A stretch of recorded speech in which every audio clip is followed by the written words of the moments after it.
Slăviți-o pe Domnul! Pentru că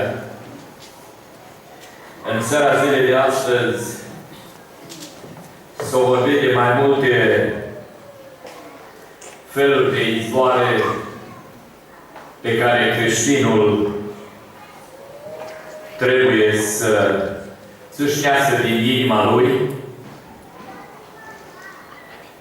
pentru că în fața noastră avem un om care a fost închinat Domnului. Domnul le-a dat niște reguli părinților și părinții arată Sfânta Scriptură că ei le-au respectat în totul. Acest tânăr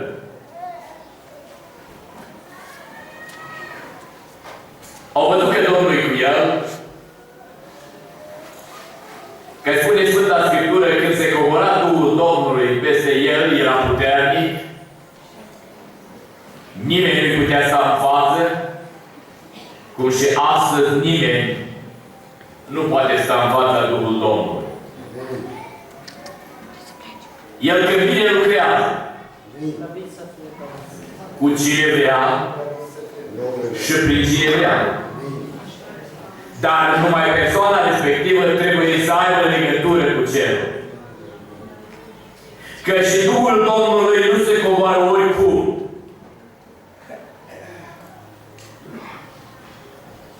Ci acel care caută fața Domnului, acel care se luptă pe pământul acesta nu pentru lucrurile acestea pământești, ci lupta cea mai puternică este când ai de-a face cu Duhul. El te lovesc din toate părțile, El te năpădesc din toate părțile. Dar slăviți să fie Domnul care a pus scutul Lui. Amin. Și ne apără. Glorie Domnului. Atâta vreme cât suntem cu El, atâta vreme cât facem voia Lui și cât rămânem în ascultare. Căci vedem Samson, cât o stat în ascultarea Domnului, toate lucrurile au fost bine. Dumnezeu l-a ridicat ca un izbăvitor a poporului Israel de sub jugul filistenilor, dar arată Sfânta Scriptură că El nu sta la postul de veche. Și de multe ori se întâmplă și cu noi, că și nu stăm acolo unde ne-a pus Dumnezeu, nu facem ceea ce ne-a spus Dumnezeu, ci vrem să facem mai mult. Ci vrem să ne confirmăm mai mult. Și vrem să arătăm ce știm noi mai mult. Și lucrurile iau altă întorsătură. Pentru că în vremea aceasta tot mai puțin sunt oamenii care caută fața Domnului. Mai puțini sunt oamenii care stau în legătură cu Dumnezeu.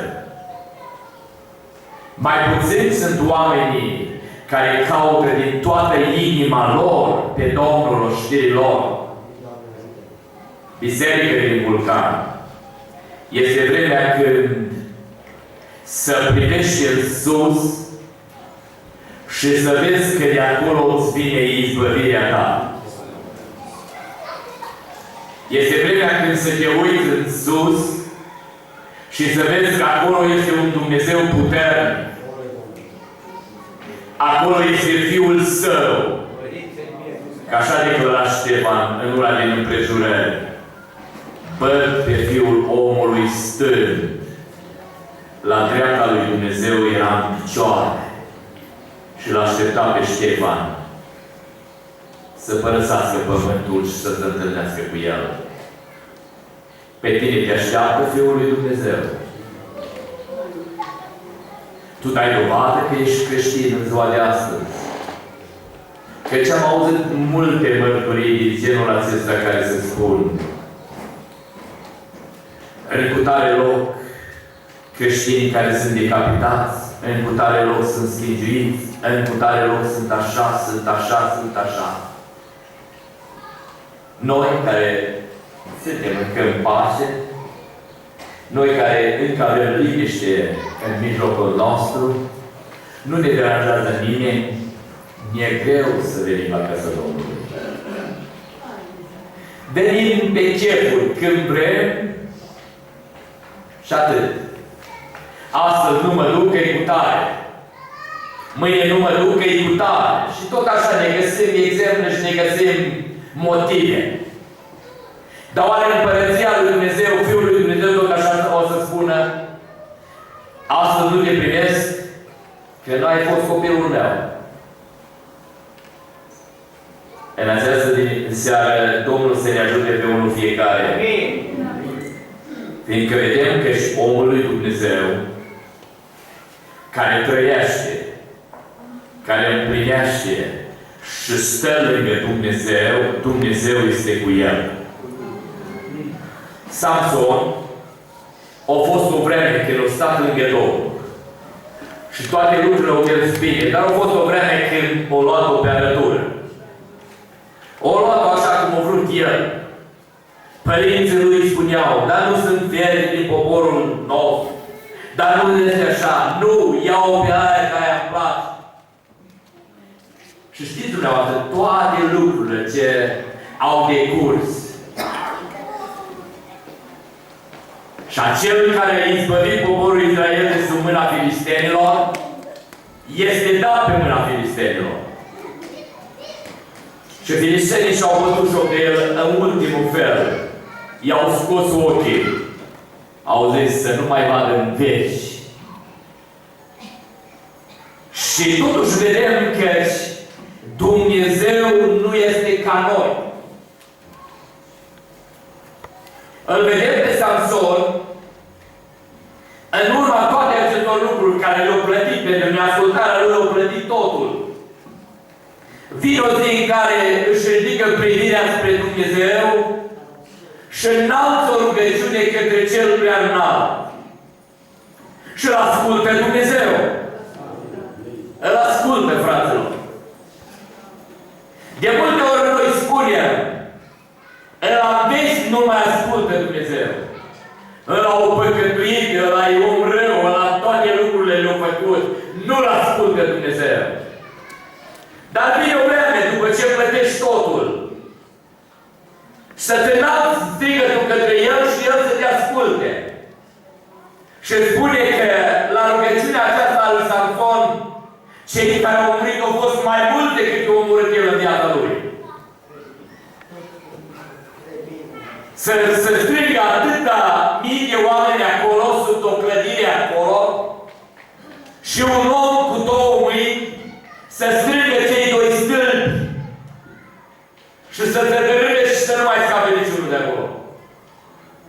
Cred că a fost puterea lui Samson, a fost puterea lui Dumnezeu ca să se arate că există un Dumnezeu în Israel și că El lucrează.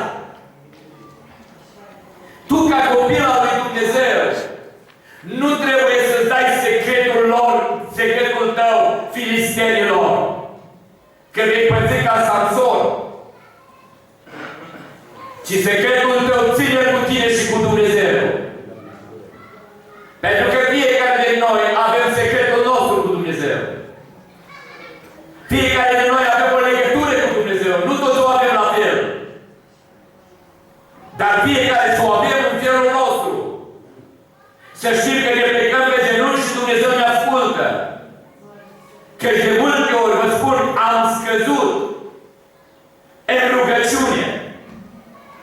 Și m-am plecat pe genunchi și Dumnezeu nu m-a ascultat. Că Dumnezeu nu face cum vreau eu, ci El face cum o hotărât El. Și am încercat să repar legătura. Am încercat să văd acolo unde întrerup tirul, să-mi fac legătură din nou. Și Dumnezeu a dat biruință. N-ai pățit și tu la fel. N-ai trecut și tu prin aceste lucruri. Atunci când rugăciunea scade, lucrurile iau altă amploare și familia ta parcă e de izbeliște. Parcă nu mai are scut, parcă nu mai are apărare. Pentru că altarul este gol și jertfa nu este pe el. încât altarul din cor a fost gol și jertfă nu a fost pe el și am suportat consecințele. În această seară, ești îndemnat să te întorci în altarul din cortul tău. Dacă cumva ai rămas să-l treci, să-l zidești din nou și să pui jertfă pe el. Că vine vremea cercetărilor. Vine vremea când Dumnezeu va trece prin cortul tău și se va duce acolo la altar și va găsi jertfă pe el. Și va da răspuns. Că Dumnezeu nu-i om. Și nu va răspunde cum vrem noi, ci va răspunde cum vrea El. În această seară, Dumnezeu vrea să te folosească și pe tine, ca pe Samson. Vrea și prin tine Dumnezeu să lucreze. Vrea și cu tine Dumnezeu să-și proslăvească numele. Ce credeți? Că Samson era mai sfânt ca noi? Mai neprihănit ca noi? Sau noi suntem mai neprihăniți ca el? Nu, fraților! Ceea ce ne ține în picioare este Dumnezeu. Este îndurarea Lui. Este bunătatea Lui. Care spune în Sfânta Scriptură că se înnoiește în fiecare dimineață. Bunătatea și îndurarea Domnului se înnoiește în fiecare dimineață. Și vedem cu ochii noștri de cane lucrul acesta. Și vedem că îți trece o zi. Și bunătatea Domnului s-a văzut și să vede. În această seară, ești îndemnat ca împreună cu mine să trecem altarele și să cerem de la Dumnezeu din nou Duhul rugăciunii. Rugăciunea aduce biruință. Rugăciunea te face să fii tare într-o vreme când ești slab.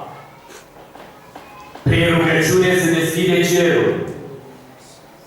Prin rugăciune se coboară Fiul lui Dumnezeu în cortul tău și în dreptul tău. Prin rugăciune vine gata de îngeri în jurul tău, protecția lui Dumnezeu. Doamne, ai milă de noi și în vremea aceasta. Ceea ce ne lipsește la cei mai mult și de multe ori și mie, este ne lipsește rugăciunea. Nu ne mai rugăm cu foc, nu ne mai rugăm cu zel, ci am lăsat rugăciunea pe linia a 4-a, a 5-a. Aș vrea în această seară, haideți din nou să fim oameni ai rugăciunii. Căci,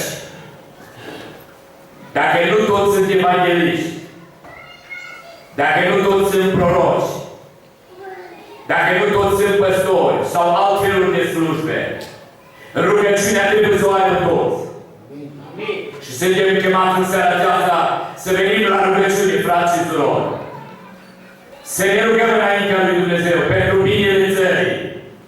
Că spune, binele tău este de binele țării în care ești. De binecuvântarea țării în care ești. Și binecuvântarea țării noastre nu poate da omul, ci o numai Dumnezeu o poate revărsa. Vrem să fim binecuvântați. Haideți să ne rugăm lui Dumnezeu să ne binecuvânteze. Amin. Vrem să fim salvați. Hai să rugăm pe Dumnezeu să mai salveze oameni la mântuire. Că El are putere și într-o vreme ca aceasta. Domnul vrea să lucreze cu noi. Totdeauna au lucrat cu oameni și prin oameni. Și de data aceasta Dumnezeu vrea să lucreze cu noi. Ești gata în seara zilei de astăzi să-i spui lui Dumnezeu, Doamne, vreau să stau la dispoziția Ta? Ești gata să spui, Doamne, te rog din seara aceasta, dă-mi un duc de rugăciune și ajută-mă să mă rog mai cu foc și ajută-mă să mă rog cu lacrimi înaintea Ta. Nu că l-am impresionat noi pe Dumnezeu prin lacrimile noastre sau prin cerurile noastre, dar Dumnezeu vrea de la noi smerenie, frați și surori. Vrea de la noi o pocăință autentică, nu o pocăință falsă care este astăzi. Se poate și așa, se poate și așa. Nu, frați și surori, la Domnul vei intra numai într-un fel. Nu vei intra cum vrei tu, ci vei intra pe statele care să scrie Sfintele Scripturi. Caută și împlinește Scriptura și trăiește. Și vei vedea fața Domnului și te vei întâlni cu El. Eu nu mă las să recomende și rog pe Domnul în continuare. Să ne vorbească în umbra aceasta de noapte, prin visuri, prin metodele Lui care le-ar de vorbi. Dar să nu ne lase să ne pierdem. Să nu ne lasă să ne depărtăm, ci să ne ajute să ne apropiem și să strângem rândurile. De mult nu se mai aude în popor, fraților, haideți să mai venim cu o zi de post, o zi de jertfă înaintea Domnului. Poate Dumnezeu se va cura. Sunt atâtea probleme, sunt atâtea cauze, unele știm, cele mai multe nu le știm, care ne confruntăm fiecare din noi. Și nu este izbăvire. De ce? Care este motivul? Eu am constatat în dreptul meu și în dreptul familiei mele. Este că motivul că nu mă mai rog cum mă rugam odată. Nu se mai roagă familia mea cum se ruga odată. Parcă când îi strângi la rugăciune, trebuie să te lupți de o jumătate de oră să-i poți strânge pe fiecare, să-i poți aduce la rugăciune. Nu mai este cum era odinioară, când nu mai deschideai gura și erau toți în prejurul tău. Parcă lucrurile au luat o altă amploare și văd că și biruințele sunt pe măsură. Cu cât rugăciunea este mai scurtă, cu atât biruințele sunt mai rare. Cu cât rugăciunea este mai cu foc înaintea lui Dumnezeu, cu atât biruințele sunt mai aproape și vin peste noi. Aș dori în seara aceasta, dacă vrei să fii un om puternic, trebuie să fii un om al rugăciunii și Domnul să te ajute oricare vii tu din locul acesta. Și să mă ajute și pe mine să fiu un om al rugăciunii, ca Dumnezeu să lucreze, Dumnezeu să cercetează poporul și Dumnezeu să dea la o parte poverile, Dumnezeu să dea la o parte cu tot ce se confruntă poporul și poporul să fie liber și să caute fața Domnului și să spună mare este Domnul și să spună mare este Domnul și să vină să spună Domnul o vindeca, să spună Domnul o de partea noastră.